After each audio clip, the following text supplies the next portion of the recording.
August 7th, 1982, Santa Fe, New Mexico. A Catholic priest named Father Ronaldo Rivera receives a phone call from a man asking him to administer last rites to a dying relative. After leaving to meet this man, Father Rivera disappears and is eventually found murdered. 2 years later, another Catholic priest named Father John Kerrigan disappears from the community of Ronan, Montana, and though his body is never found, the evidence suggests that he was also murdered. Authorities begin theorizing that both these murders are connected, but it turns out that one of these priests might have been harboring dark secrets.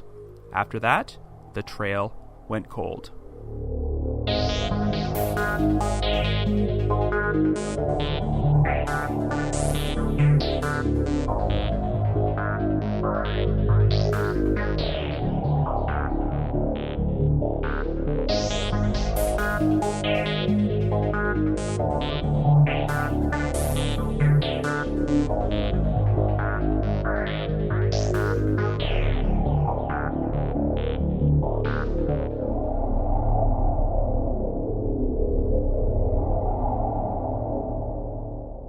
Hello everyone, and welcome to episode number 13 of The Trail Went Cold.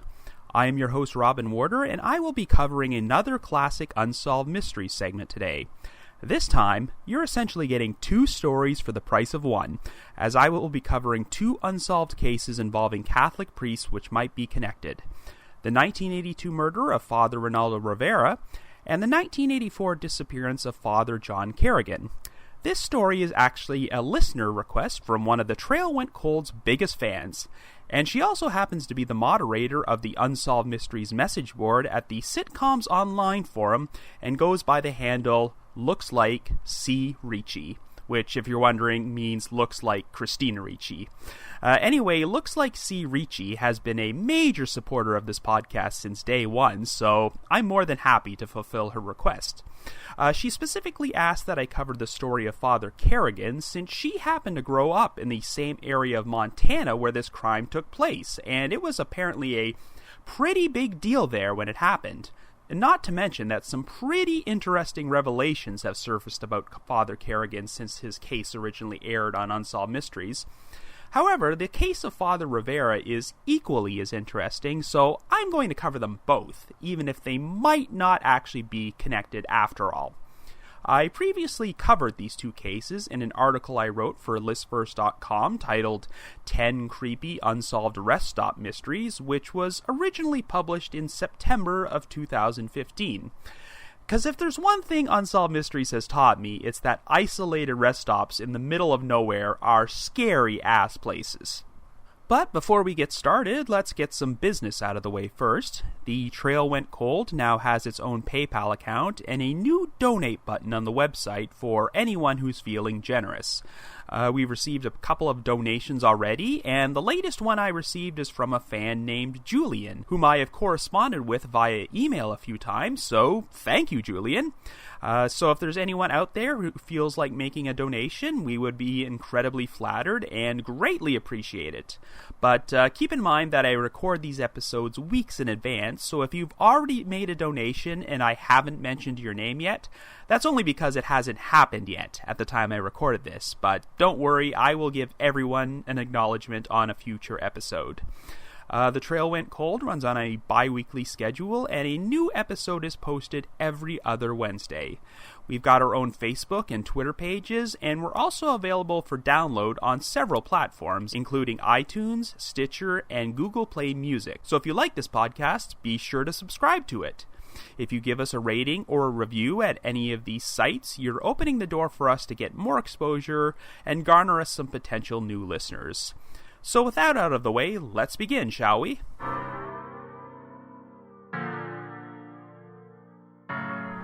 Our story begins in Santa Fe, New Mexico in 1982, and our central figure is a 57-year-old Catholic priest named Father Ronaldo Rivera, who belongs to the Select Order of Franciscans and is a pastor at St. Francis Cathedral.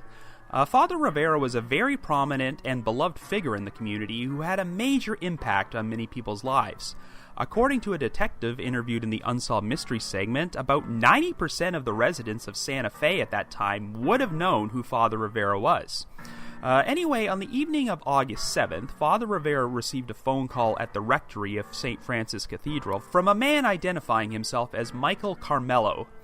Carmelo claimed that his grandfather was dying and that he immediately required the services of a priest to perform the last rites.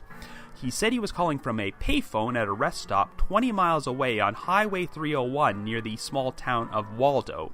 Rivera agreed to the request, so Carmelo asked the priest to come meet him at the rest stop. He said he would be waiting for him in a blue pickup truck. Father Rivera then drove away from the rectory, and this would be the last time he was ever seen alive. When Rivera did not return, he was officially reported missing. There was no sign of him at the aforementioned rest stop near Waldo, so a massive search effort was undertaken throughout the surrounding desert area. Finally, 3 days after he disappeared, Rivera's body was found on a deserted road located 3 miles away from the rest stop. He had been shot in the chest. Strangely, nothing appeared to have been taken from Father Rivera except his last rites kit, so robbery did not seem to be the motive.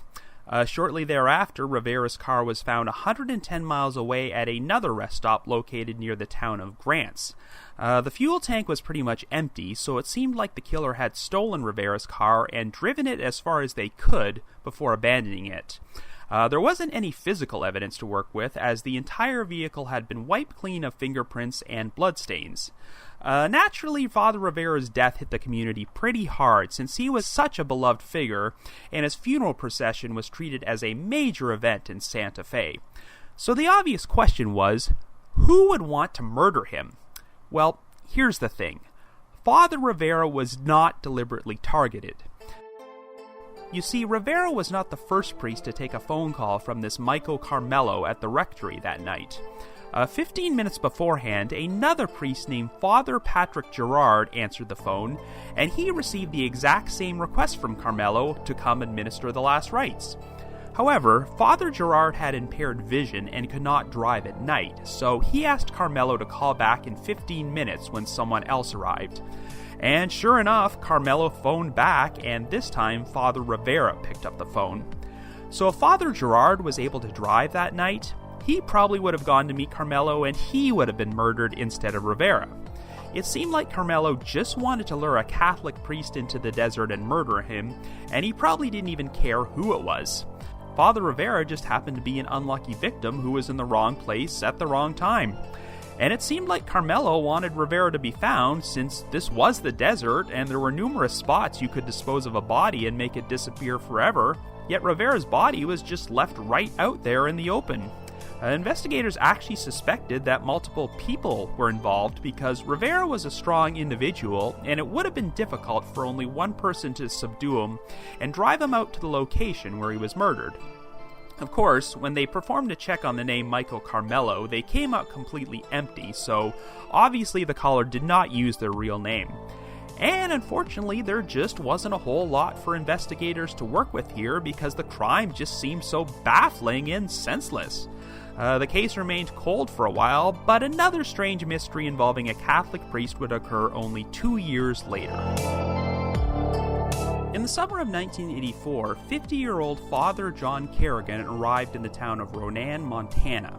Like Father Rivera, Father Kerrigan belonged to the Select Order of the Franciscans and had previously been assigned to the St. James Parish in the town of Plain before he was transferred to Ronan and appointed as the new pastor at the Sacred Heart Catholic Church. However, Kerrigan was only in the community for 2 days before something really strange happened. On the evening of July 20th, Kerrigan was out jogging when he decided to visit a bakery across the street from the church at approximately 11 p.m. He chatted with a couple of local residents for a few minutes and said he was returning home to go to bed. But after that, Father Kerrigan just vanished without a trace. The following day, Kerrigan's clothes were found 5 miles outside Ronan at a turnout on Highway 35 near Flathead Lake. The shirt was just stained with blood, and a $100 bill was found in the pocket. A bloody coat hanger was also found at the scene. 1 week later, Father Kerrigan's car was discovered abandoned in a remote area 5 miles south, and the vehicle's keys were lying on the ground 30 yards away. The vehicle had been wiped clean of fingerprints, but there were bloodstains all over the car's interior and in the trunk. A blood-stained shovel and a bloody pillow were also found inside the trunk, along with Father Kerrigan's wallet, which contained over $1,200 in cash. This was probably the most baffling aspect of the crime scene because the wallet was lying right out there in the open with all this money on display, yet the perpetrator did not bother to take it. Combined with the $100 bill found in Kerrigan's shirt, and it definitely seemed like robbery was not the motive here. And judging by all the blood evidence, it was pretty obvious that Father Kerrigan had been murdered. It's likely that someone might have used the bloody pillow to muffle the sound of a gunshot or something, and then used the bloody shovel to bury him somewhere. But to this day, Father Kerrigan's body has never been found. Anyway, when the investigators of Father Rivera's murder found out about Kerrigan's disappearance, they suspected they might be related. They started to theorize that the man calling himself Michael Carmelo was some sort of serial killer who liked to specifically target Catholic priests. Now, on the surface, you might not think there's a connection here because these crimes took place several states and thousands of miles apart, and there are pretty major differences with the MO. Rivera's killer left him out in the open, but Kerrigan's killer actually went to the trouble of disposing of his body. However, investigators felt there were enough similarities between the two crimes to suggest a connection, including the fact that robbery did not appear to be the motive in either case.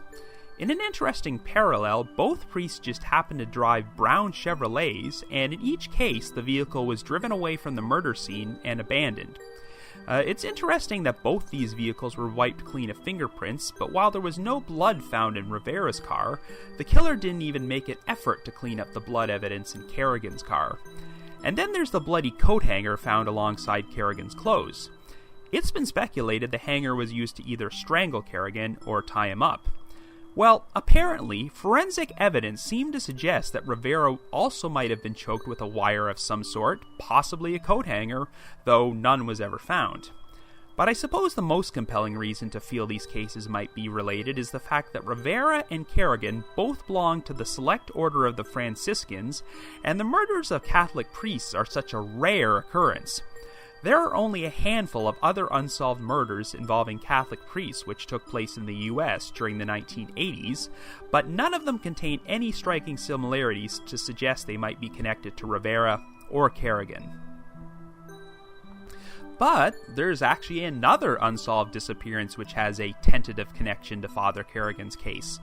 On July 22, 1984, only 2 days after Kerrigan went missing, a 31-year-old man named Curtis Holman vanished from his hometown of Missoula, Montana, which is approximately 45 miles south of Ronan. Before he disappeared, Holman called his girlfriend and told her he was going to meet her at a local movie theater the following day, but he never showed up and no one ever saw him again. 12 days later, his abandoned pickup truck was found on a logging road, and many of his personal items, including his glasses and wallet, were still inside. Apparently, a disoriented man resembling Holman had been seen at a Girl Scout camp 20 miles away, and he was rambling incoherently about Vietnam, but no one knows if it was actually him. When they searched the area surrounding Holman's truck, they found some footprints which matched his shoe size, but they were also overlaid with grizzly bear tracks. So if those were Holman's footprints, I think the best explanation for his disappearance would be that he was attacked by a bear. There isn't a lot of information out there about Holman's case, but apparently his brother has gone on record as believing that his disappearance might be connected to what happened to Father Kerrigan. I'm not sure why he'd think that, as Holman's brother had not even seen him in months before he vanished. I wish I had some more context here. Does he think that Holman and Kerrigan might have been killed by the same perpetrator? Or was Holman actually involved in Kerrigan's disappearance? It sounds like Holman was some sort of survivalist, so I suppose it's tempting to dream up a scenario where he murdered Father Kerrigan and then disappeared into the woods to live off the grid, where he possibly met his end at the hands of a grizzly bear. But other than the fact that Holman went missing only 2 days after Kerrigan, and their disappearance occurred within relatively close proximity to each other, I just don't see any tangible connection between the two cases. But while the connection between Kerrigan and Holman is pretty thin, I've also felt the same way about the connection between Kerrigan and Rivera. Even though both victims were Catholic priests and there were a few interesting similarities between the two crimes, it was always my gut feeling that they were committed by different perpetrators. I used to be maybe 80-90% certain that these cases were connected. However, I think my certainty is currently at 100%. And that's because some pretty interesting revelations about Father Kerrigan have been released in recent years, which sent his case in an entirely different direction. Okay, so unfortunately, this story is now going to veer off into a pretty unpleasant subject. It's no big secret that the Catholic Church has been mired in scandal for quite some time over sexual abuse cases, where priests or employees of the church have sexually molested children, but instead of punishing the perpetrators, the church would simply transfer them to another parish and sweep the incident under the rug. There are way too many documented cases of Catholic priests sexually abusing children for decades and getting transferred by the church multiple times in order to cover the whole thing up. As you probably know, Spotlight, the film which took home the Best Picture at the Academy Awards this past year, covered this very subject. Well, there's a distinct possibility this topic might also have some relation to this case. One other reason investigators thought the murders of Father Rivera and Father Kerrigan might be connected is because Kerrigan had actually spent 3 months in New Mexico in 1983. But here's the thing. Kerrigan spent those 3 months at the Congregation of the Servants of the Paraclete Center, a retreat in Jemez Springs which is designed for priests with personal problems, including alcoholism, depression, and sexual misconduct. So here's a little background on the Congregation of the Servants of the Paraclete Center. It was founded by Father Gerald Fitzgerald in 1947. In recent years, some personal papers of Father Fitzgerald have been unsealed, and they revealed that he did not want to use his retreat as a rehab center for priests who sexually assaulted parishioners. He believed they were untreatable and should be defrocked for committing such a heinous act because they would re-offend if given the opportunity.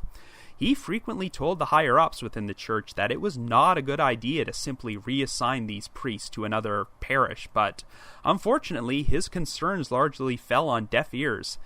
Fitzgerald was eventually ousted from his leadership role, and he passed away in 1969. Over the years, the Congregation of the Servants of the Paraclete would expand and open up additional centers outside of New Mexico.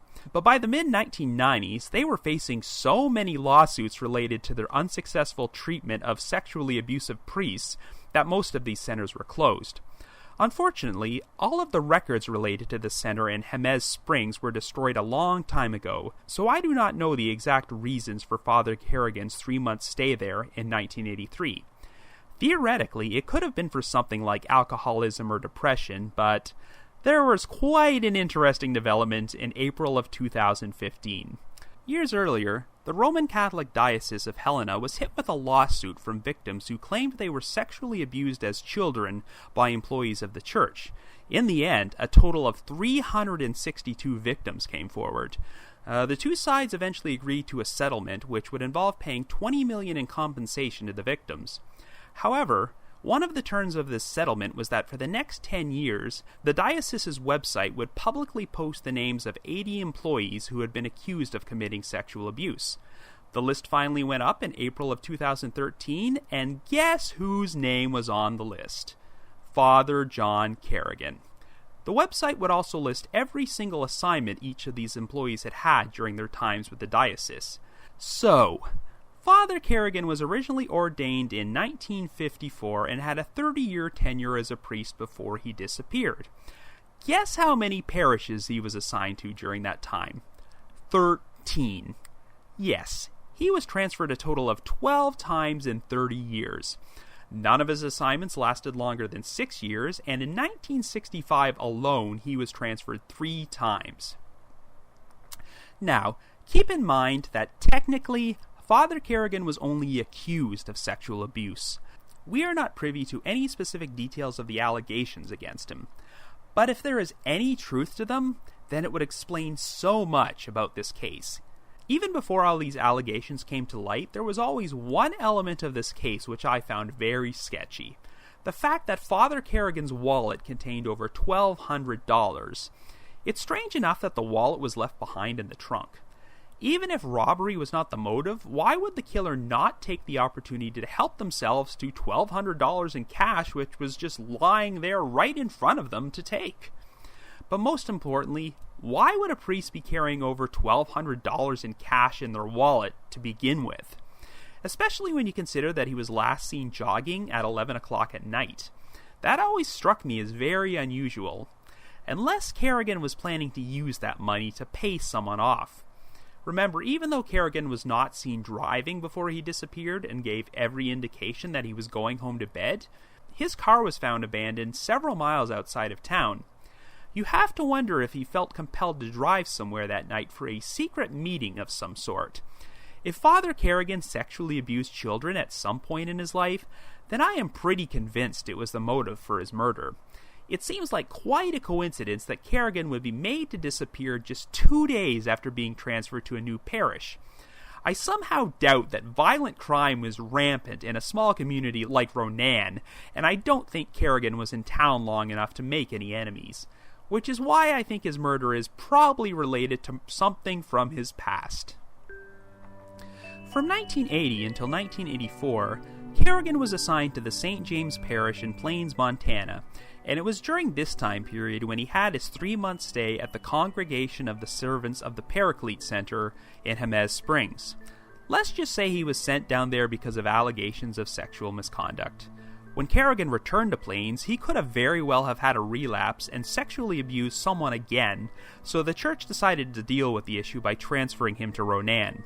It's possible the killer was some sort of vigilante who believed the church was never going to punish Father Kerrigan, so they decided to take the law into their own hands. There are numerous possibilities. This vigilante could have been the parent of an abused child, a victim who had been abused by Kerrigan as a child years earlier, or just someone who had knowledge about Kerrigan's transgressions and believed that he needed to be dealt with. I'd say it's most likely the motive would be related to something which happened in Plains, since I'm not sure anyone who was victimized by Kerrigan years earlier would even know he'd been transferred to Ronan at that point. Anyway, let's say the killer followed Kerrigan to Ronan and decided to blackmail him, threatening to share his dirty secrets with his new community unless Kerrigan paid him some hush money. The killer then lures him to a meeting in a remote, isolated area to make the payoff, but instead of accepting Kerrigan's $1,200, he decides to murder him. I have a feeling the killer believed this crime was totally justified. In their eyes, they were doing some good by ridding the world of a child molester, but if they actually took the $1,200 Kerrigan brought with him, they'd consider themselves to be nothing more than a common thief. There's a good chance this was a person who had never committed a crime in their entire life before this moment, and has possibly not committed another crime since. The crime scene is kind of a weird enigma because the perpetrator was smart enough to wipe away all fingerprints from the vehicle, but they made no attempt to clean up all the blood evidence and cover up the fact that a violent crime had been committed. Now, when the Roman Catholic Diocese of Helena posted Father Kerrigan's name on their website, the police finally revealed that they were actually aware of the sexual abuse rumors surrounding him since day one. But surprisingly, the Lake County Sheriff who is currently working the case says he does not believe these allegations were the motive for Kerrigan's murder, but he has never said what he thinks the real motive might have been. So until I hear otherwise, I will still continue to believe that a vigilante killing is the most likely theory. I would be very interested to know if the other missing man from the area, Curtis Holman, had any sort of history with Kerrigan, but if not, then the two disappearances are probably not connected. But if those rumors about Father Kerrigan were widespread in the area, then I wouldn't be surprised if some people there do know the identity of his killer, but will never talk because they believe Kerrigan got what he deserved. Now, let me reiterate that my whole theory about Father Kerrigan's murder being a revenge crime only applies if the allegations against him are true. Remember, he was only accused of sexual abuse, and even though there's some pretty compelling circumstantial evidence, we technically cannot be 100% certain if Kerrigan was a child molester. This is all just speculation on my part. But this is important. I certainly do not want to give this same impression about Father Ronaldo Rivera.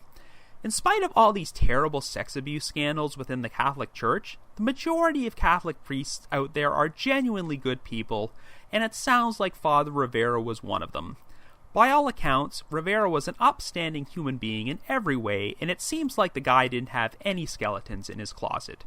So no, I do not think his murder was a revenge killing for sexual abuse. But even if there had been some unsavory allegations against Rivera, remember, he was not the first priest to answer the phone at the rectory that night. He only made that ill-fated journey to the rest stop because Father Gerard was unable to drive at night. Michael Carmelo's target was a Catholic priest, any Catholic priest, not specifically Father Rivera. So this crime was probably intended as a thrill kill, or this Carmelo guy might have just had some very deep-seated issues about the Catholic Church. With Kerrigan's case, the killer went to the trouble of hiding his body, which shows they had a vested interest in not getting caught.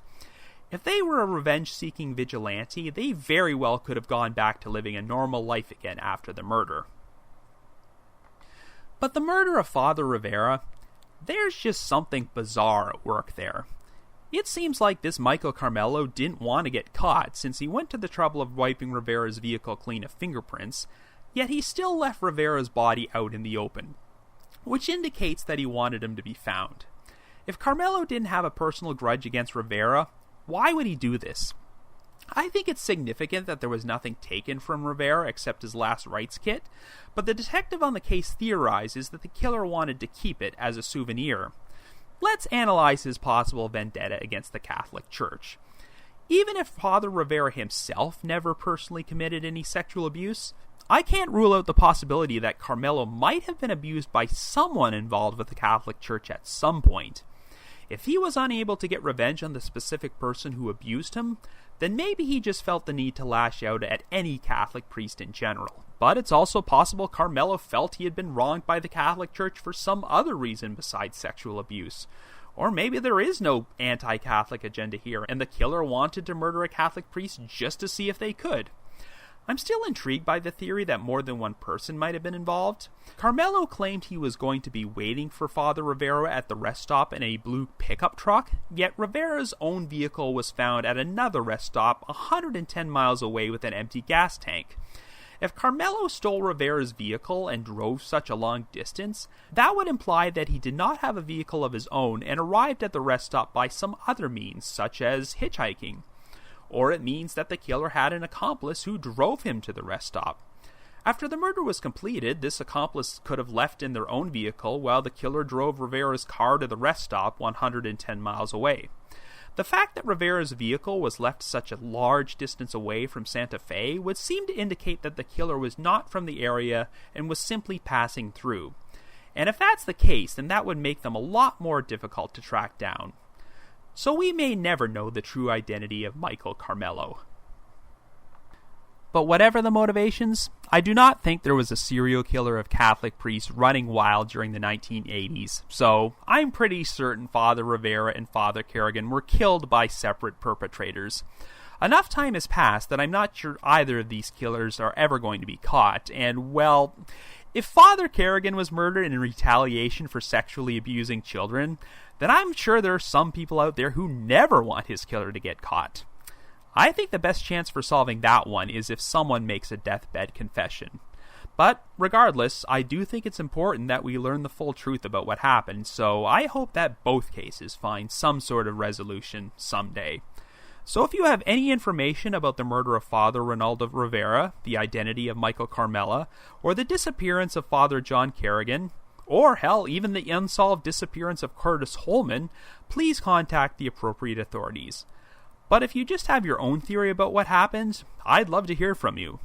If you have some more interesting information about either of these cases which wasn't covered on this episode, feel free to leave me a comment or send me an email. If you'd like to get in touch, you can email me at robin.warder@icloud.com. That's robin.warder@icloud.com. robin.warder@icloud.com. I want to thank all my loyal listeners and supporters out there, especially those from the aforementioned Unsolved Mysteries message board at the Sitcoms Online Forum and the Unresolved Mysteries subreddit. I need to provide the obligatory shout-out to McGill Foote, who edits and assembles this podcast together for me and is the managing editor of The Back Row, the website which hosts this very podcast. And of course, a big shout out to Vince Nitro, who composed the eerie music you hear on every episode. If you haven't already, you can like us on Facebook, follow us on Twitter, or leave us a rating or a review on iTunes, Stitcher, or Google Play Music. And like I mentioned earlier, we also have a donate button on our website, so if you're feeling generous and want to express your appreciation for all the hard work we put into this podcast, we'd be extremely grateful. You can also check out my true crime and mystery articles at crack.com and listverse.com, and there's plenty of other non-true crime content you can find right here at the back row. So have yourself a good 2 weeks, and join me next time for another edition of The Trail Went Cold. The Trail Went Cold is part of the Back Row Podcast Network. Visit the-back-row.com for more. The theme song was composed by Vince Nitro.